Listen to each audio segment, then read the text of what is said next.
C'est fin 1956, après l'arrestation des leaders algériens, que je découvre cette photo.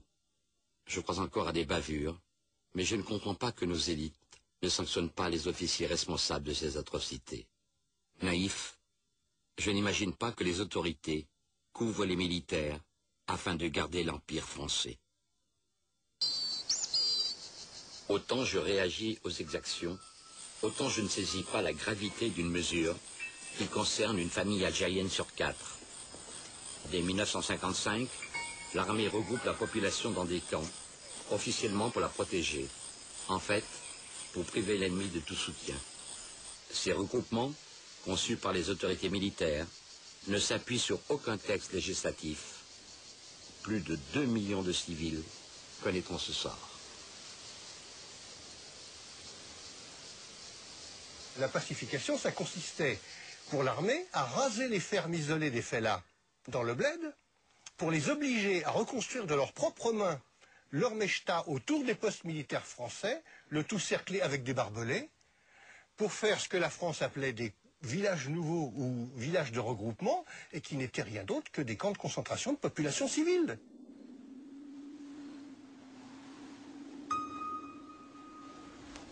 Et quand ces villages ont été faits, le commandant il a dit il faut que chacun ait sa carte nationale d'identité française. Et pour faire une carte d'identité, il faut une photo, tout naturellement. Le commandant a dit c'est Garanger qui va faire ça. Et en 10 jours, j'ai photographié 2000 personnes.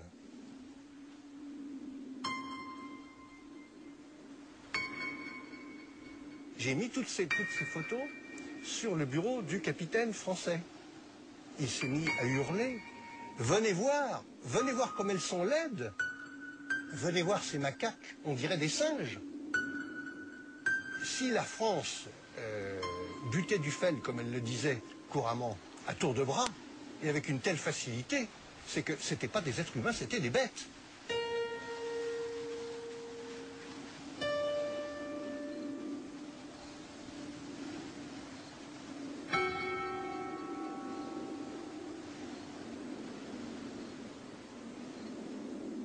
Ils vivaient dans des conditions d'hygiène déplorables, qu'on descendait souvent des enfants morts ou qu'on descendait des enfants très faibles qu'on retapait. Heureusement, on en a sauvé quelques-uns.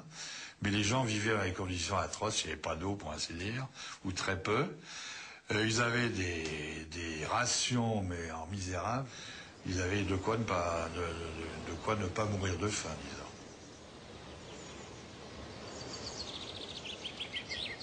On accordait le droit aux Algériens d'aller travailler leurs champs 4 heures par jour, mais comme en général ces camps se trouvaient à des kilomètres de leurs champs, ils ne pouvaient pas y aller.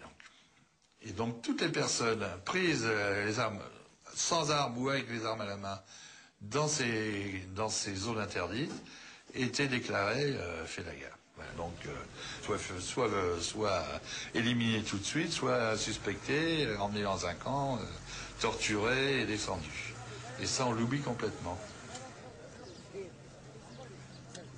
Face aux horreurs vécues, des familles algériennes alertent directement les autorités françaises. 22 mai 55. Télégramme du député Ben Maled à Monsieur le Président du Conseil et à Monsieur le Gouverneur Général. Ému et indigné par exécution sommaire de 14 personnes désarmées, âgées de 40 à 65 ans, par troupes devant leur domicile, tous fellahs, à qui rien ne peut être reproché. 25 juin 55, lettre de veuve Slimani à M. Wegner, député à Paris. Sous les yeux de nos employés, de nos voisins, mon fils a été soumis à d'affreuses tortures, coups, électricité. Le mardi 21, mon frère Kébil Ali a retiré du puits le cadavre de mon fils. Juillet 55, lettre de M. Benjeloul. Des douars et des mechtas ont été incendiés, des femmes violées, des chefs de famille froidement abattus parce qu'ils protestaient.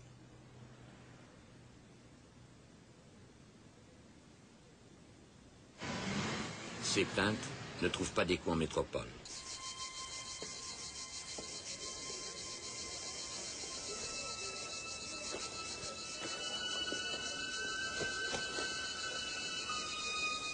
Non seulement la France reste sourde à l'ONU, Mais elle réintroduit un décret abrogé à la libération de Paris par de Gaulle, la responsabilité collective. Ainsi, chaque habitant d'un village est tenu responsable d'actes d'un des siens. Les Algériens, considérés comme suspects, se trouvent internés sans jugement sur ordre du préfet. Un civil, Pierre Leclerc, qui partage la responsabilité du camp de Joffre, dénonce les mauvais traitements infligés aux prisonniers. Il termine son rapport en évoquant sa honte d'être français. Très vite, il est victime de menaces devant son fils. Des officiers sont venus chez nous, sont passés devant nous, je dirais, sans nous saluer, ont occupé pratiquement la maison, se sont installés avec mon père dans une pièce, un petit bureau annexe, et nous avons entendu les éclats de voix, les menaces. Bon, ça s'est très mal passé. Du reste, notre père a relaté sa conversation immédiatement après. Enfin, il était très secoué par cette affaire. Et c'était une menace de mort, très directement. Mais ça lui a été dit. Nous avons entendu dire, si vous restez ici, de toute façon, vous disparaîtrez, et tout ça, ben, on mettra ça sur le dos d'une attaque du camp ou quelque chose de semblable.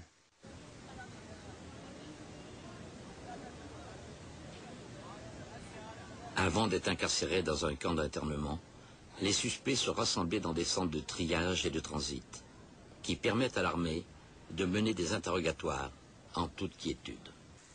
Nous sommes partis en Algérie avec les consignes que l'on entendait politiques de maintien de l'ordre, de pacification, c'était le terme le plus souvent employé, c'était la contradiction totale.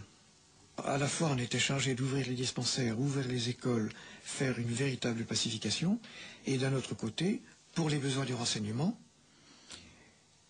ou suite à des opérations menées, à des capture de rebelles, on déclenchait donc tous les moyens pervers de torture pour l'interrogation.